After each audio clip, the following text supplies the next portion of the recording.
Hello and welcome to my presentation. I will be reviewing the paper Towards Enabling Autonomic Computing in IoT Ecosystems.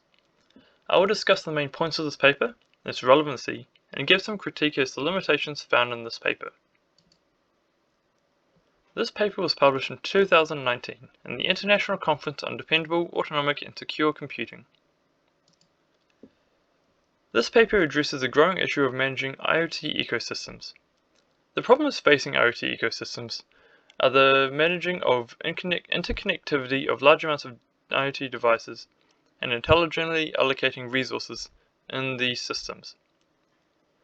When managing a large network that consists of many singular devices, the challenge quickly becomes impossible for a human to monitor and manage. As such, a new, better method must be developed, namely an autonomic and decentralized system. These problems persist due to the difficulty in managing a large variety of devices. Many IoT devices are sensors, and as such can be heavily impaired by the limited amount of processing power available. A small-scale ecosystem centered on IoT devices can easily find that the majority of this ecosystem's processing power is consolidated entirely within one or few devices. This threatens the benefit of using a decentralized autonomic system, as if any one of these primary nodes was to be removed from the system, this can be fatal to the entire system. This is mainly concerned for small-scale ecosystems, as at larger scale, more nodes with more considerable resources are likely to be available. A restraint imposed on a centralized network is bottlenecking data flow to a server. This is due to the sheer quantity of devices that need a stable connection to the server in order to fully operate. A decentralized autonomic system will still need connection to the internet to operate, but will have a decreased flow of data, reducing the chance of bottlenecking occurring. For the time that IoT devices have been prominent in the market, they have typically used a centralized architecture where the duty is placed on the server. This is common due to the simple nature of consolidating all the eggs in one basket. It does, however, leave a lot of resources underutilized while risking the device to fail if connection to the server is lost.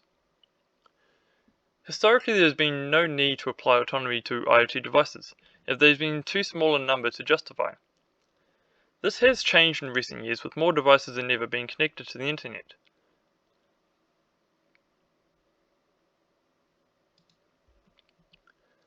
For an IoT system to implement autonomy, there is a few layers where the autonomic managers can be assigned. For IoT, autonomy can be found at the edge, middleware, or at higher levels. The figure here shows the impact each layer has on interfacing constraints and mobility. Each layer comes with its own benefits and drawbacks. Currently, autonomic managers are mainly found in the cloud layer. This is due to the ease of access of cloud-based software and large amounts of available processing power. This is hindered by a data bottleneck and the highly dynamic nature of IoT devices. Placing autonomic managers in the edge layer allows for faster response time, but is heavily impaired by the small amount of available processing power. This paper proposes using the latter. By using this method, it would further help to take the ease off the bandwidth, which is a limiting factor in IoT devices connecting to a centralized server. Removing the human aspect from IoT devices is one of the best steps to improve overall functionality. This is due to the human's inability to manage a large number of devices, especially when such devices may not be near each other. A side effect from removing the human aspect is a decrease in operating cost. This is due to the autonomous nature of autonomic computing. The authors approached this topic of autonomic management in IoT ecosystems from a hypothetical view. Thus, they were only able to compare existing generic models of autonomy with methods currently employed in IoT systems. They evaluated their proposed method by looking at what is not currently available in IoT systems, namely large-scale application and management of resources. They then compared this with what makes autonomic systems so well, that being resource management across multiple mediums. IoT devices typically operate in a highly dynamic environment, where some devices are not always available or in stable connection with each other. Due to this, the number of available resources is not constant.